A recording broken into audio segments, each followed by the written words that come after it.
السلام علیکم ورحمۃ اللہ وبرکاتہ۔ آج ہم آپ کو قرآن کے 6 ایسے الفاظ بتانے جا رہے ہیں جو تقریباً 1000 مرتبہ قرآن میں استعمال ہوئے ہیں۔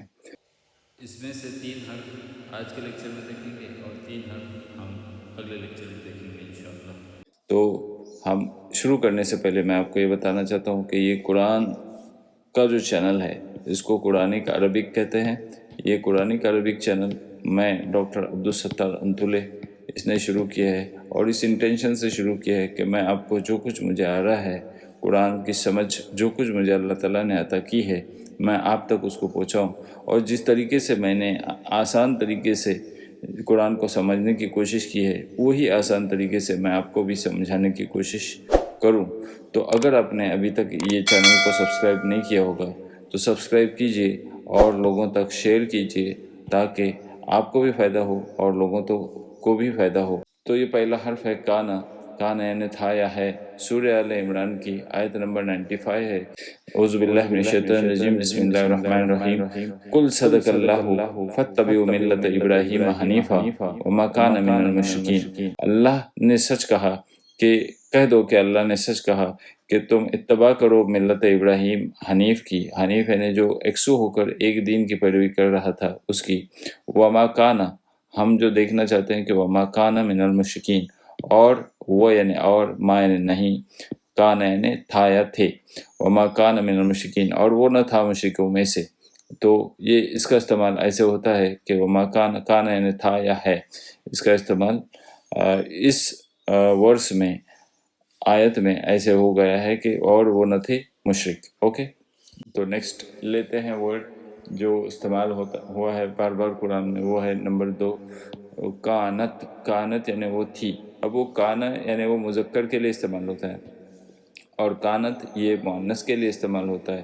تو وہ تھی یا وہ ہے، یہ کیسا استعمال ہوا ہے قرآن میں؟ دیکھو کہ سورہ بقرہ میں آیت نمبر 94 میں جو اللہ نے کہا ہے کن قل ان کانت لکم الدار الآخرہ عند اللہ، یعنی اگر کہہ دو کہ اگر تمہارے لیے ہے، دیکھو کیسے، اگر تمہارے لیے ہے دار الآخرہ، ان کانت، اگر، ان یعنی اگر، کانت یعنی ہے، لکم یعنی فار یو، تمہارے لیے، دار الآخرہ، دار یعنی گھر، آخرت کا گھر اگر تمہارے لیے ہے، عند اللہ، اللہ کے پاس، خالصتاً من دون الناس، یعنی خالص اللہ کے پاس تمہارے لیے ہی آخرت کا گھر ہے، تو پھر تم فتمنوا، تو پھر تمنا کرو موت کی، ان کنتم صادقین، اگر تم سچے ہو۔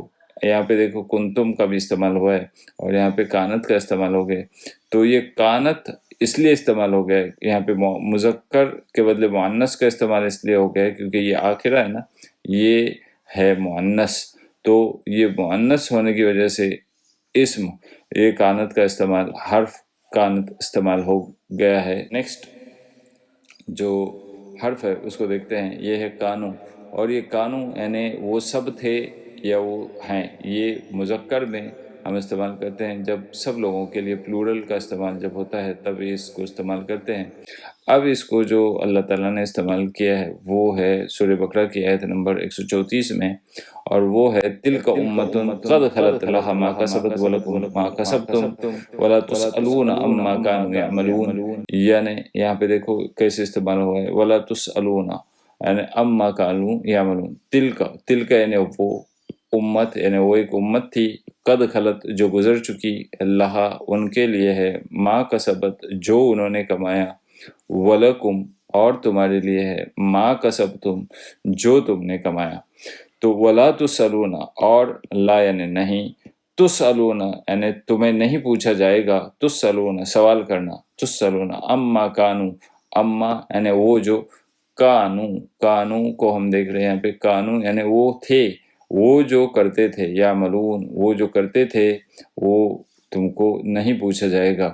یہ یہاں پہ جو دیا ہے کہ وہ جو کرتے تھے تم سے نہیں پوچھا جائے گا، جو امت گزر چکی ہے، اور جو تم کر رہے ہو وہی تم سے پوچھا جائے گا، یہ دوسری طرف بھی قرآن میں صاف صاف کہہ دیا ہے۔ تو اللہ تعالیٰ نے جو ہم کو احکامات دیے ہیں، حضور صلی اللہ علیہ وسلم کی پیروی کرنا ہے، کچھ فرائض ہیں، کچھ سنتیں ہیں، ان کو ہم کو ادا کرتے رہنا چاہیے۔ اس آیت میں یہ وارننگ ہے کہ اگر تم نے بھی وہی کیا، تم بھی اسی روش پہ چلے، تو تمہارا بھی انجام وہی ہوگا جو ان لوگوں کا ہوا تھا۔